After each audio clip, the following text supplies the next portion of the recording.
Minute sir, Jairam Ramesh ji बहुत विद्वान व्यक्ति हैं, मैं उन्हें बताना चाहता हूं सर, विलियम जोन्स जो कलकत्ता हाई कोर्ट के जज थे 1790 में उन्होंने मनुस्मृति का ट्रांसलेशन किया। उन्होंने सर एक मिनट सर पूरी बात करके जाता हूं सर, 3 बुक्स का ट्रांसलेशन किया, शाकुंतलम और मनुस्मृति दोनों अवेलेबल है और ये अवेलेबल नहीं है। और सर मैं कहना चाहता हूं बाबा साहब अम्बेडकर की किताब who were Shudras chapter number 1 page number 1 paragraph number 3 उन्होंने लिखा है there is no connection of modern day scheduled caste with the Vedic and Shudras. Baba Sahab Ambedkar की किताब द अनटचेबल्स उस पर लिखा है देयर वाज नो अनटचेबिलिटीज मनुजरा। सर मैंने बाबा साहब को कोट किया है। और जो आप सुनिए सर, इन्होंने बोला सर मैं कहना चाहता हूं विलियम जोन्स से पहले की मनुस्मृति कहीं अवेलेबल नहीं है सर, उससे पहले की दर्जनों किताबें अवेलेबल है, मसीह अवेलेबल है, शाहनामा अवेलेबल है, जहांगीरनामा अवेलेबल है, तजुके बाबरी अवेलेबल है, फतवा फिरोज शाही अवेलेबल है, तबाकत नासिरी अवेलेबल है और सुनिए सर तहकीक अवेलेबल है सर, मगर वही अवेलेबल नहीं। इसीलिए मैंने कहा I want authentication from original text और ये अंग्रेजों में कोई टेक्स्ट अवेलेबल नहीं है, ब्रिटिश टाइम से पहले का कोई टेक्स्ट अवेलेबल नहीं है। मेरा एक व्यक्तिगत अनुरोध है sir, please I will come back to you. माननीय लीडर ऑफ अपोजिशन ने स्वयमेव नहीं बोला है, एक्सटेम्पोर नहीं बोला है, उन्होंने अपने समर्थन में परिमल प्रकाशन पब्लिकेशन नाम है और ये किताब इनके कार्यकाल में छपी है, चल रही है, प्रतिबंधित नहीं है।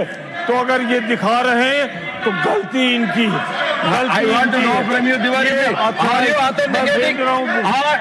Diwali ji, ले जाओ बुक दो। no, I don't want the book. I don't want to go into the book.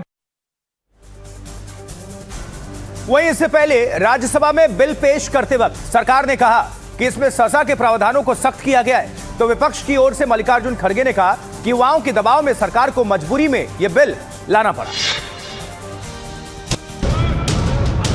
Paper leak रोकने से जुड़ा बिल आज राज्यसभा में शांति के साथ पेश हो गया, लेकिन बिल पर बहस बढ़ती गई तो गर्मा गर्मी भी बढ़ती चली गई। पीएमओ में राज्य मंत्री जितेंद्र सिंह ने बिल रखते हुए कहा कि पेपर लीक को रोकने के लिए सरकार ने पहले से सख्त प्रावधान किए हैं।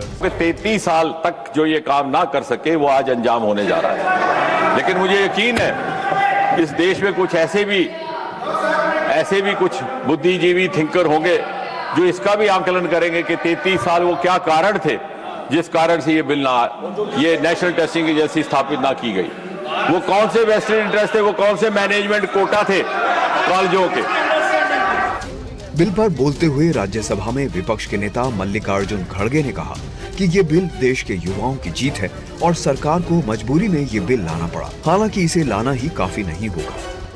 सभापति जी, इस अमेंडमेंट बिल का हम स्वागत करते हैं, लेकिन ये अभी भी अधूरा है।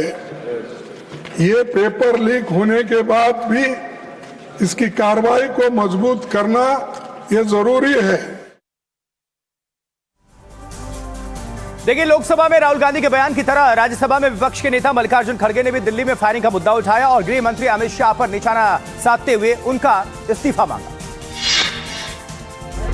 राज्यसभा में मल्लिकार्जुन खड़गे के बयान के दौरान तब हंगामा हो गया जब उन्होंने पैलेट फायरिंग में छात्रों के घायल होने का मुद्दा उठाया। कहा कि एक दिन विपक्ष आपको एसी कमरों से खींचकर जनता के सामने ले आएगा। इस पर राज्यसभा में नेता जेपी नड्डा ने सख्त ऐतराज जताया। निवेदन है लीडर ऑफ ऑपोजिशन से कि वह तर्क के साथ भावावेश में न आए और भावावेश में ऐसे शब्दों का प्रयोग न करें जो असंसदीय है। राहुल गांधी की तरह मल्लिकार्जुन खड़गे ने भी फायरिंग के लिए गृह मंत्री अमित शाह का नाम घसीटा, उनसे बयान की मांग की। पेपर लीक होने के बाद भी इसकी कार्रवाई को मजबूत करना ये जरूरी है। पेपर लीक होने से रोकने की मजबूत व्यवस्था इसमें नहीं है, सिर्फ आपने आंकड़े बदले। मल्लिकार्जुन खड़गे के बयानों पर राज्यसभा में सत्ता पक्ष के साथ गर्मा गर्मी तो हुई, लेकिन लोकसभा की तरह कार्यवाही में बाधा नहीं पड़ी। आज 2 बजे तक के लिए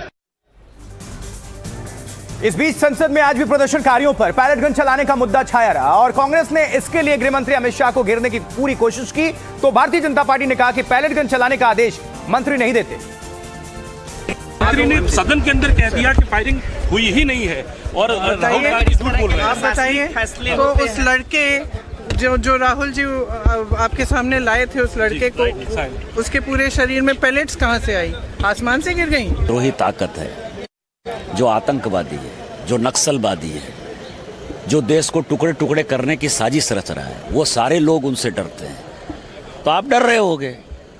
दूसरा सवाल यह है कि आपके किसी सर्टिफिकेट की आवश्यकता नहीं है ना, जनता ने वोट दिया है, जनता ने और माननीय प्रधानमंत्री जी ने उनको गृह मंत्री बनाया। पुलिस किसके अंडर है?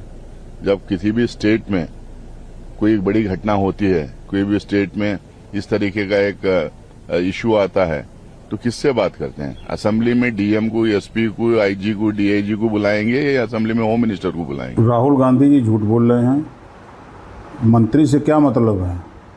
वहाँ मजिस्ट्रेट जो होता है वो जिलाधिकारी दे सकता है, एसडीएम दे सकता है, जो वहाँ का स्थानीय प्रशासन होता है वो आदेश देता है, मंत्री थोड़ा आदेश देता है। तो दिल्ली में पैलेट गन चलाने के मुद्दे पर सुप्रीम कोर्ट में भी सुनवाई हुई। सुप्रीम कोर्ट ने इस सिलसिले में दायर याचिकाओं का संज्ञान लेते हुए क्या कहा? केंद्र सरकार से कहा कि वो रैपिड एक्शन फोर्स के एमुनिशन लॉ यानी चलाए गए हथियार का ब्यौरा सुरक्षित रखे। केंद्र सरकार की ओर से सॉलिसिटर जनरल ने कहा कि जांच के लिए जो भी जरूरी होगा सुरक्षित रखा जाएगा। याचिकाकर्ता पूर्व आईपीएस यशोवर्धन आजाद ने मांग की कि मेटालिक पैलेट गन के इस्तेमाल पर पूरी तरह से रोक लगाई जाए। सुप्रीम कोर्ट ने पूर्ण पाबंदी की इस मांग को स्पष्ट बताया। कहा कि bureau of police research and development के मुताबिक असाधारण परिस्थितियों में पुलिस पैलेट गन का इस्तेमाल कर सकती है। याचिकाकर्ताओं ने मांग की है कि दिल्ली सरकार पैलेट गन से घायल प्रशांत कुमार और शेख इरशाद मंसूरी को सर्वश्रेष्ठ इलाज मुहैया करवाए। इस बीच एक और बड़ी खबर है। देखिए, राज्यसभा के बाद अब लोकसभा से भी पास हुआ है वंदे मातरम बिल और अपमान करने पर 3 साल की सजा का प्रावधान भी है इसमें। और आपको बता दें कि इस बिल से वंदे मातरम यानी कि राष्ट्रगीत को राष्ट्रगान के समकक्ष ही कर दिया गया है। तो इसमें कड़े सजा का प्रावधान है। जानबूझकर अगर इस मामले में अपमान या तिरस्कार की कोई भी चीजें वो भावना प्रकट होती हैं, ऐसी चीजें सामने आती हैं, तो 3 साल तक की सजा का इसमें प्रावधान है। और राज्यसभा से आपको बता दें कल ही बिल पास हो चुका है और आज लोकसभा में भी ये बिल पास हो गया। वंदे मातरम बिल अब जो राष्ट्रगीत है वो राष्ट्रगान के समकक्षी है।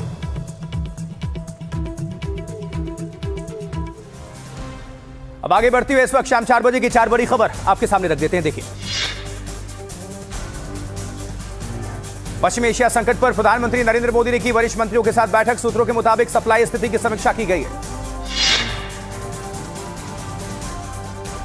राम मंदिर चढ़ावा चोरी को लेकर संसद के मकर द्वार पर समाजवादी पार्टी का प्रदर्शन। दान पेटी में विपक्षी सांसदों ने पैसे डाले। वहीं चढ़ावा चोरी को लेकर अखिलेश यादव ने भारतीय जनता पार्टी पर निशाना साधा। कहा, जो बीजेपी का साथी वो राम घाती। श्रद्धा में सिंधमारी हुई। शेयर मार्केट की बात करें तो सेंसेक्स 274 अंक चढ़कर 77,928 पर बंद हुआ। निफ्टी 67 अंक ऊपर 24,317 पर पहुंचा। ऑटो और आईटी शेयर्स में ज्यादा खरीदारी हुई।